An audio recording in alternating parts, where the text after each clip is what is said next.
Please welcome the Vice President of the United States, Mike Pence, accompanied by the Second Lady, Mrs. Karen Pence.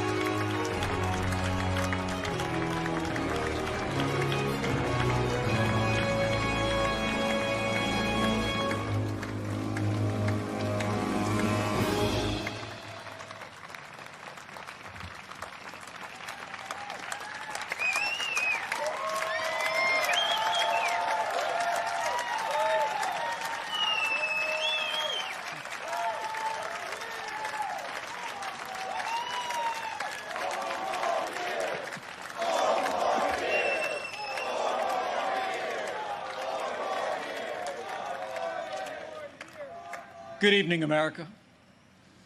It's an honor to speak to you tonight from the hallowed grounds of Fort McHenry, the site of the very battle that inspired the words of our national anthem. Those words have inspired this land of heroes in every generation since.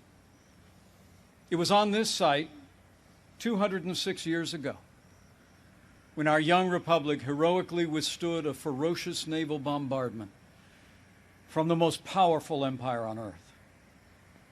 They came to crush our revolution, to divide our nation, and to end the American experiment. The heroes who held this fort took their stand for life, liberty, freedom, and the American flag. And those ideals have defined our nation. But they were hardly ever mentioned at last week's Democratic National Convention. Instead, Democrats spent 4 days attacking America.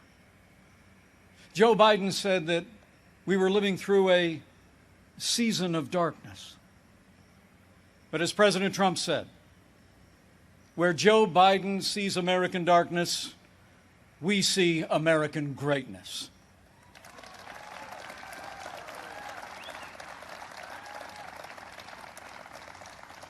In these challenging times, our country needs a president who believes in America, who believes in the boundless capacity of the American people to meet any challenge, defeat any foe, and defend the freedoms we hold dear.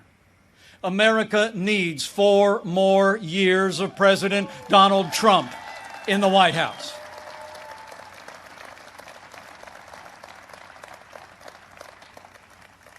Before I go further, allow me to say a word to the families and communities in the path of Hurricane Laura.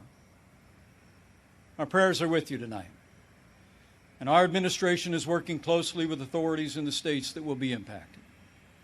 FEMA has mobilized resources and supplies for those in harm's way. This is a serious storm, and we urge all those in the affected areas to heed state and local authorities. Stay safe, and know that we'll be with you every step of the way to support, rescue, respond, and recover in the days and weeks ahead. That's what Americans do.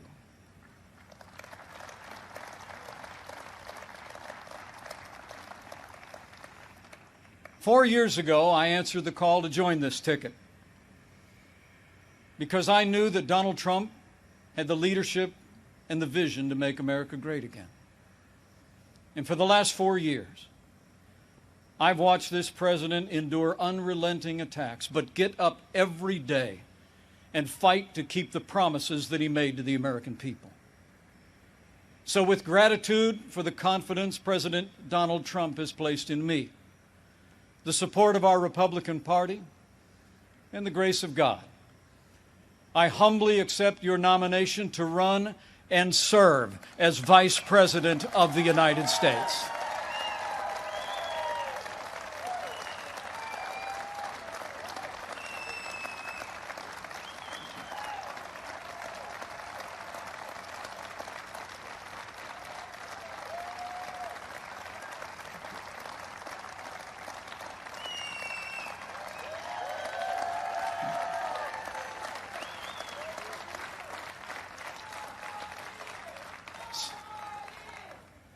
Serving the American people in this office has been a journey I never expected. It's a journey that would not have been possible without the support of my family, beginning with my wonderful wife, Karen.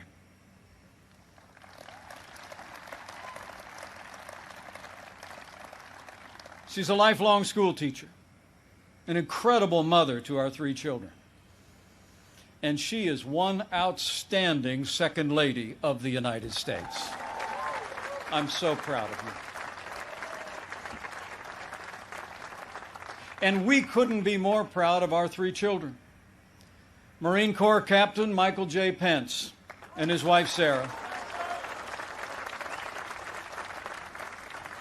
Our daughter, Charlotte Pence Bond, an author, and the wife to Lieutenant Henry Bond, who is currently deployed and serving our nation in the United States Navy.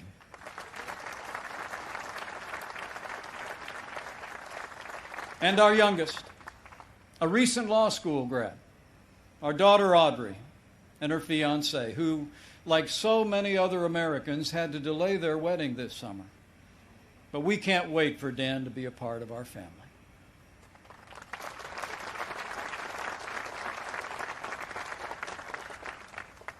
In addition to my wife and kids, the person who shaped my life the most is also with us tonight. My mom, Nancy.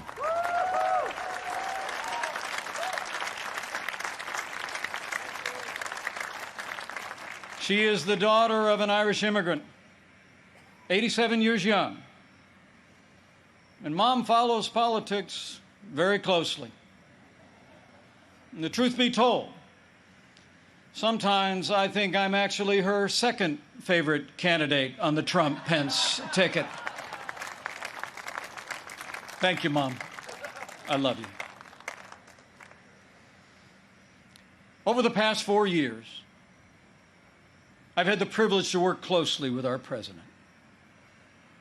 I've seen him when the cameras are off. Americans see President Trump in lots of different ways. But there's no doubt how President Trump sees America. He sees America for what it is. A nation that has done more good in this world than any other. A nation that deserves far more gratitude than grievance. And if you want a president who falls silent when our heritage is demeaned or insulted, he's not your man.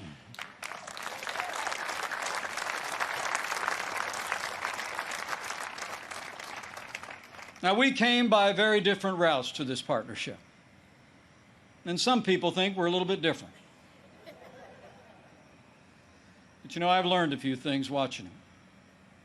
Watching him deal with all that we've been through over the past 4 years. He does things in his own way, on his own terms. Not much gets past him. And when he has an opinion, he's liable to share it.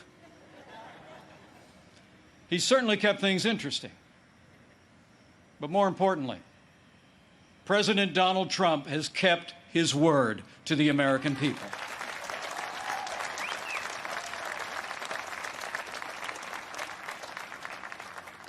In a city known for talkers, President Trump is a doer. And few presidents have brought more independence, energy, or determination to that office. 4 years ago, we inherited a military hollowed out by devastating budget cuts, an economy struggling to break out of the slowest recovery since the Great Depression. ISIS controlled a land mass twice the size of Pennsylvania, and we witnessed a steady assault on our most cherished values, freedom of religion and the right to life.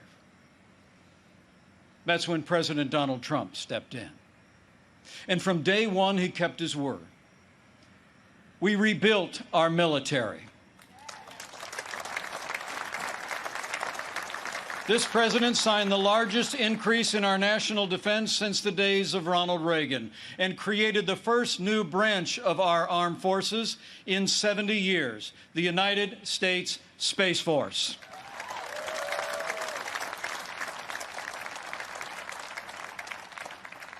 And with that renewed energy, we also returned American astronauts to space on an American rocket for the first time in nearly 10 years.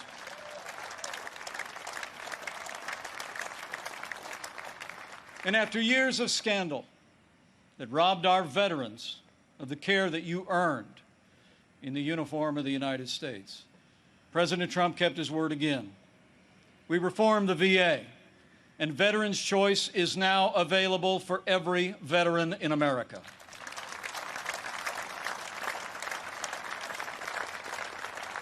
Our armed forces and our veterans fill this land of heroes, and many join us tonight in this historic fort. Tonight we have among us 4 recipients of the Medal of Honor.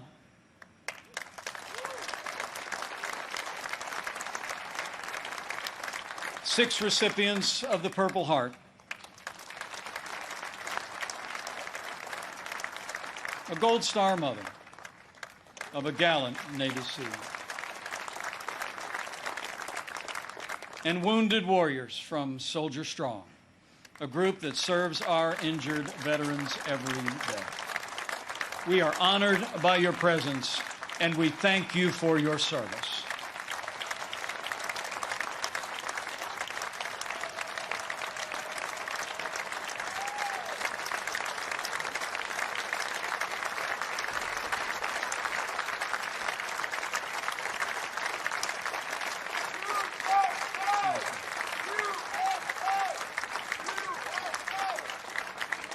With heroes just like these, we defend this nation every day.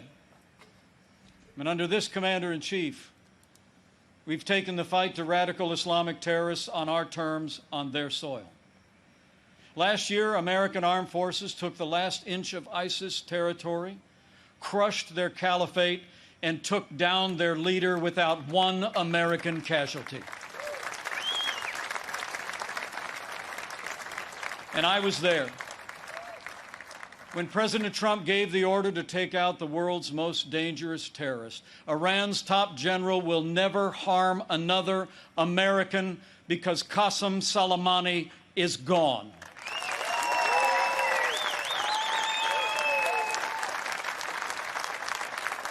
My fellow Americans, you deserve to know. Joe Biden criticized President Trump following those decisions to rid the world of 2 terrorist leaders. But it's not surprising, because history records that Joe Biden even opposed the operation that took down Osama bin Laden. It's no wonder that the Secretary of Defense under the Obama-Biden administration once said that Joe Biden has been, and I quote, wrong on nearly every major foreign policy and national security issue over the past 4 decades. So we've stood up to our enemies, and we've stood with our allies. Like when President Trump kept his word and moved the American embassy to Jerusalem, the capital of the State of Israel, setting the stage for the first Arab country to recognize Israel in 26 years. Closer to home, we appointed more than 200 conservative judges to our federal courts. We supported the right to life and all the God-given liberties enshrined in our Constitution, including the Second Amendment right to keep and bear arms. And when it came to the economy, President Trump kept his word and then some. We passed the largest tax cut and reform in American history. We rolled back more federal red tape than any administration ever had. We unleashed American energy and fought for free and fair trade. And in our first 3 years, businesses large and small created more than 7 million good-paying jobs, including 500,000 manufacturing jobs all across America. Our country became a net exporter of energy for the first time in 70 years. Unemployment rates for African Americans and Hispanic Americans hit the lowest level ever recorded. And on this 100th anniversary of the woman's right to vote, I'm proud to report that under President Donald Trump, we achieved the lowest unemployment rate for women in 65 years. And more Americans working than ever before. In our first 3 years, we built the greatest economy in the world. We made America great again.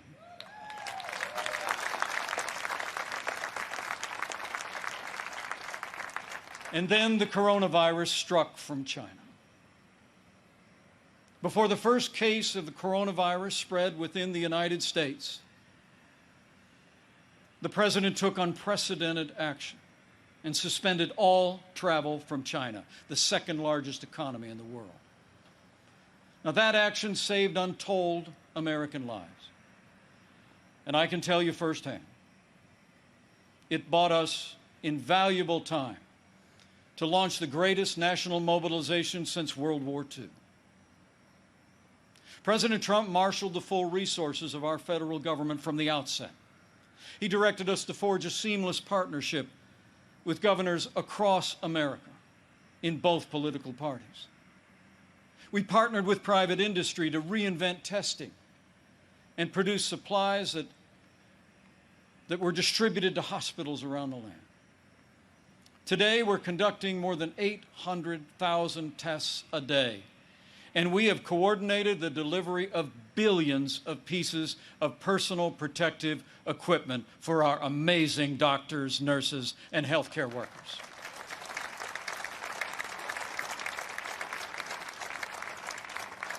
We saw to the manufacture of 100,000 ventilators in 100 days, and no one who required a ventilator was ever denied a ventilator in the United States.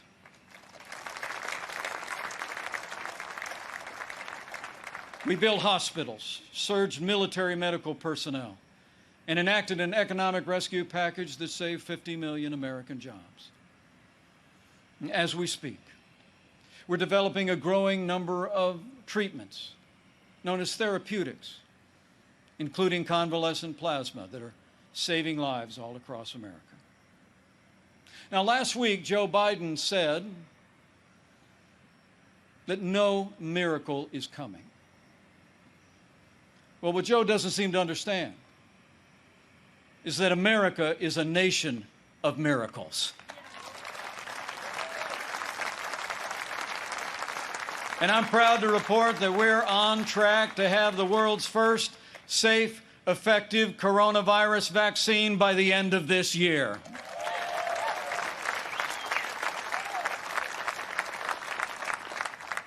After all the sacrifice in this year like no other, all the hardship, we're finding our way forward again.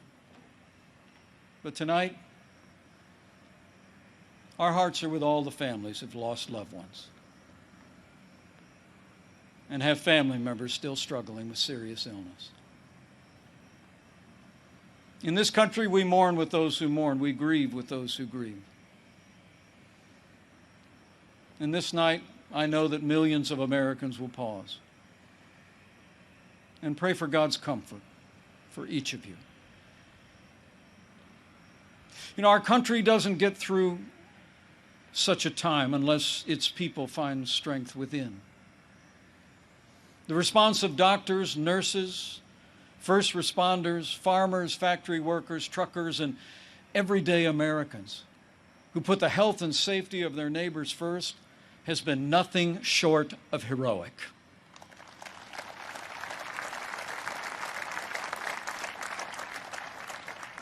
Veronica Sayez put on her scrubs every day. Day in and day out, went to work in one of New York City's busiest hospitals. She stayed on the job, put in the long hours until it was done, and then got back in her neighborhood and helped neighbors and friends struggling. Her brother William is a New York City firefighter. And they're both emblematic of heroes all across this country. They're with us tonight. And I say to them and to all of you, You have earned the admiration of the American people, and we will always be grateful for your service and care.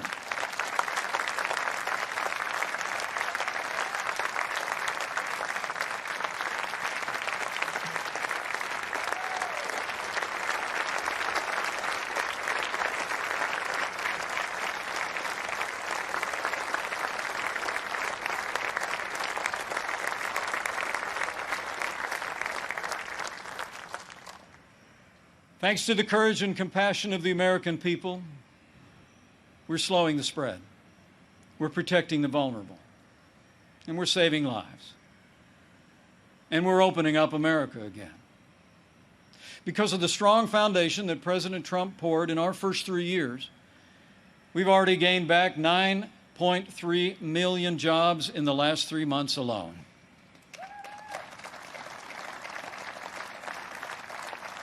And we're not just opening up America again. We're opening up America's schools.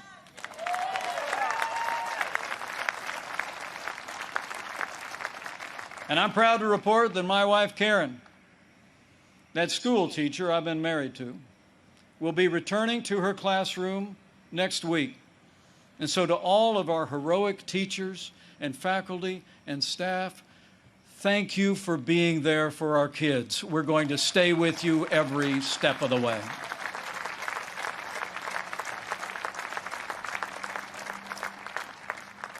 In the days ahead, as we open up America again, I promise you, we'll continue to put the health of America first. And as we work to bring this economy back, we all have a role to play. And we all have a choice to make. On November 3rd, you need to ask yourself, who do you trust to rebuild this economy? A career politician who presided over the slowest economic recovery since the Great Depression? Or a proven leader who created the greatest economy in the world? The choice is clear. To bring America all the way back, we need 4 more years of President Donald Trump in the White House.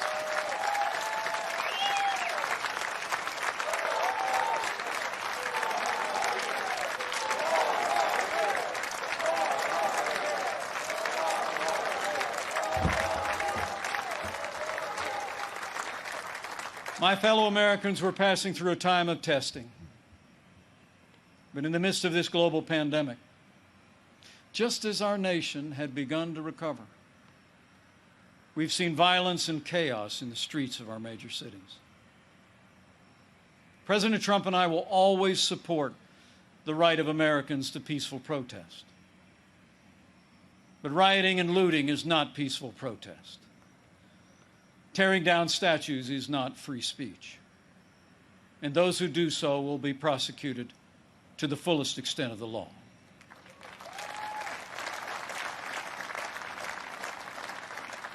Last week, Joe Biden didn't say one word about the violence and chaos engulfing cities across this country. So let me be clear. The violence must stop, whether in Minneapolis, Portland, or Kenosha.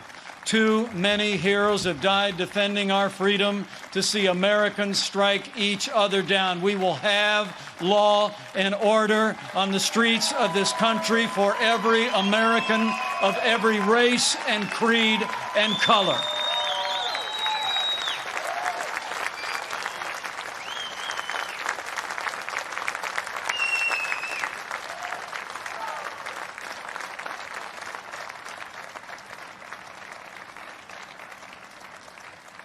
President Trump and I know that the men and women that put on the uniform of law enforcement are the best of us.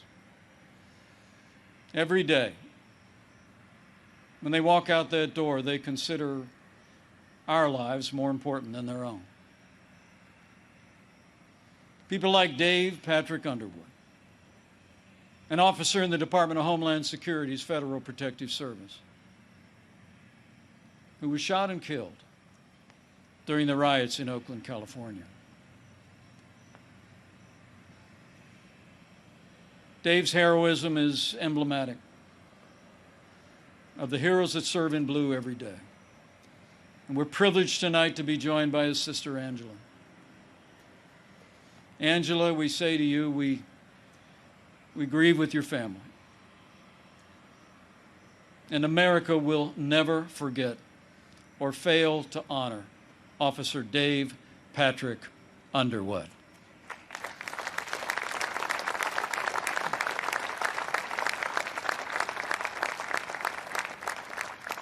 The American people know we don't have to choose between supporting law enforcement and standing with our African American neighbors to improve the quality of their lives, education, jobs, and safety.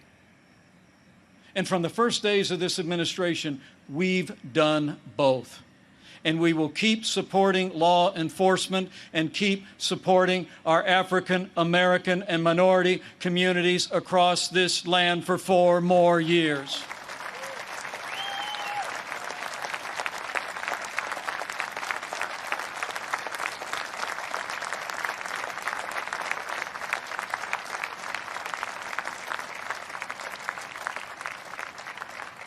Now, Joe Biden says that America is systemically racist and that law enforcement in America has, and I quote, an implicit bias against minorities. When asked whether he'd support cutting funding to law enforcement, Joe Biden replied, yes, absolutely. Joe Biden would double down on the very policies that are leading to violence in America's cities. The hard truth is, you won't be safe in Joe Biden's America. And under President Trump, we will always stand with those who stand on the thin blue line, and we're not going to defund the police, not now, not ever.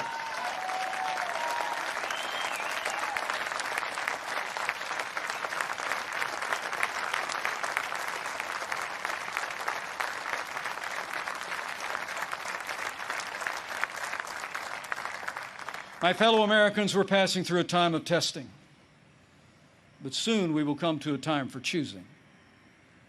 Joe Biden has referred to himself as a transition candidate, and many were asking, transition to what? But last week, Democrats didn't talk very much about their agenda. And if I were them, I wouldn't either. I mean, Bernie Sanders did tell his followers that Joe Biden would be the most liberal president in modern times. In fact, he said, and I quote, that many of the ideas he fought for, that just a few years ago were considered radical, are now mainstream in the Democratic Party.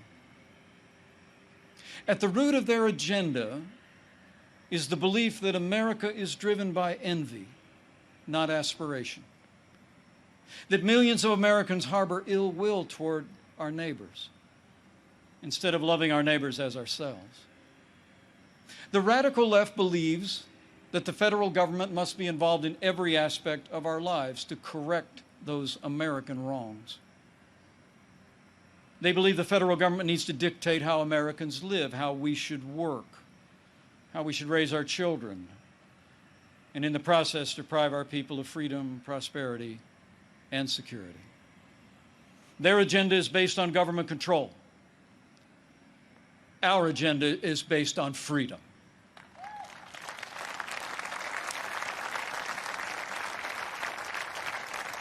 Where President Trump cut taxes, Joe Biden wants to raise taxes by nearly $4 trillion.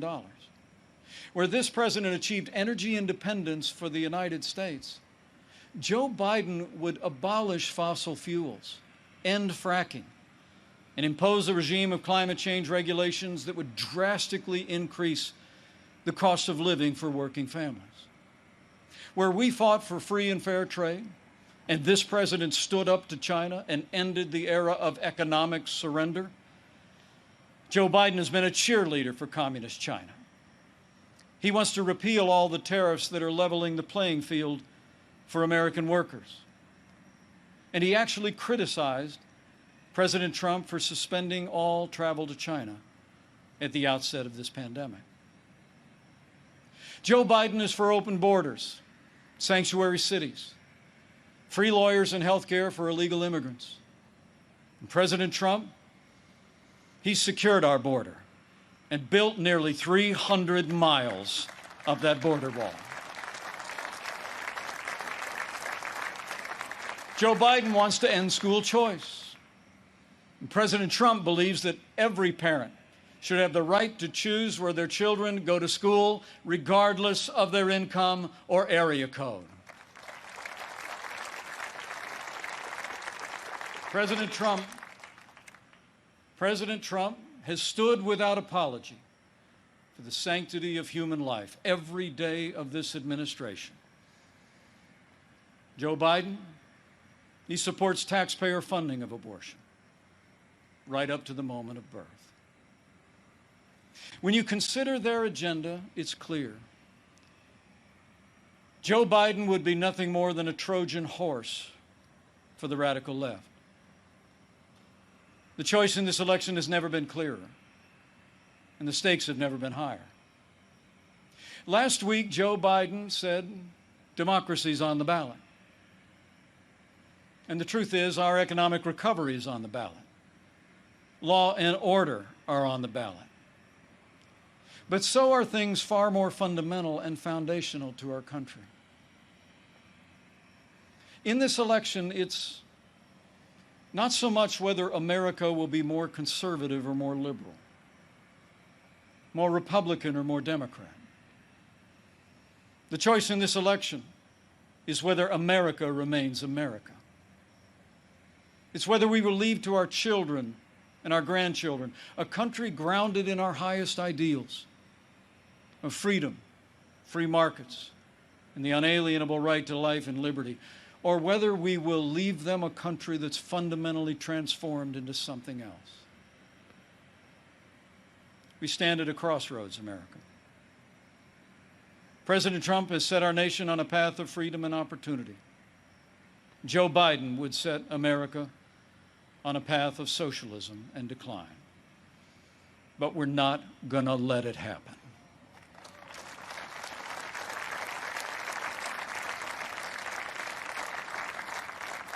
President Donald Trump believes in America and in the goodness of the American people, the boundless potential of every American to live out their dreams in freedom.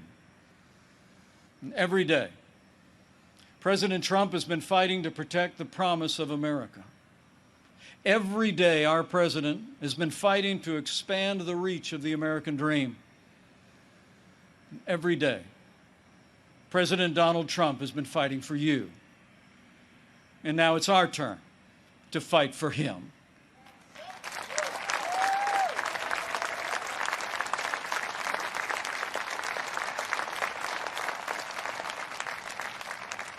On this night, in the company of heroes, I'm deeply grateful. Deeply grateful for the privilege of serving as Vice President of this great nation and to have the opportunity to serve again. I pray to be worthy of it, and I will give that duty all that's in me. In the year 2020, the American people have had more than our share of challenges. But thankfully, we have a president with the toughness, energy, and resolve to see us through.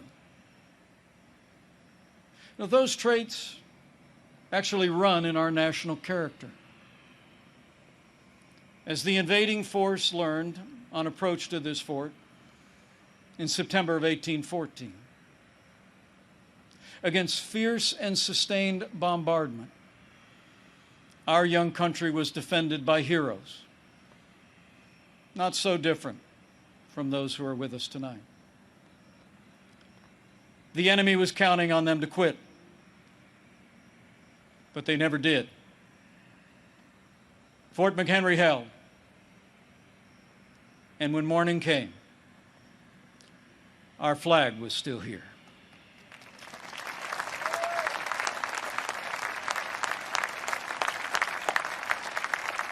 My fellow Americans, we're going through a time of testing.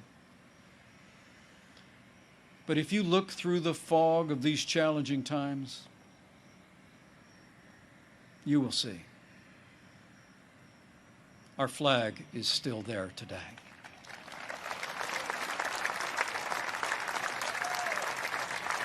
That Star-Spangled Banner still waves over the land of the free and the home of the brave.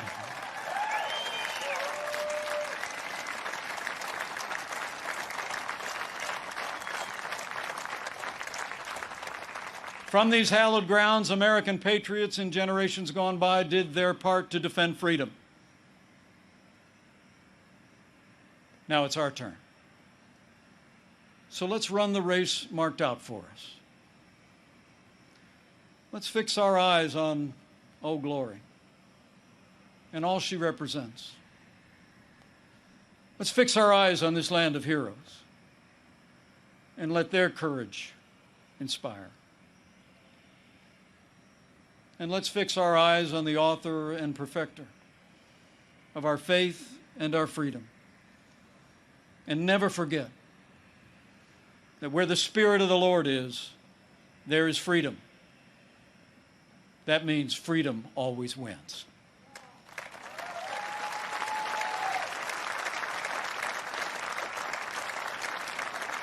My fellow Americans, thank you for the honor of addressing you tonight and the opportunity to run and serve again as your Vice President.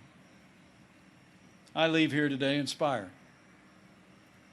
And I leave here today more convinced than ever that we will do in our time as Americans have done throughout our long and storied past. We will defend our freedom and our way of life. We will re-elect our president and principled Republican leaders across the land. And with President Donald Trump in the White House for 4 more years, and with God's help, we will make America great again. Again. Thank you. God bless you. And God bless the United States of America.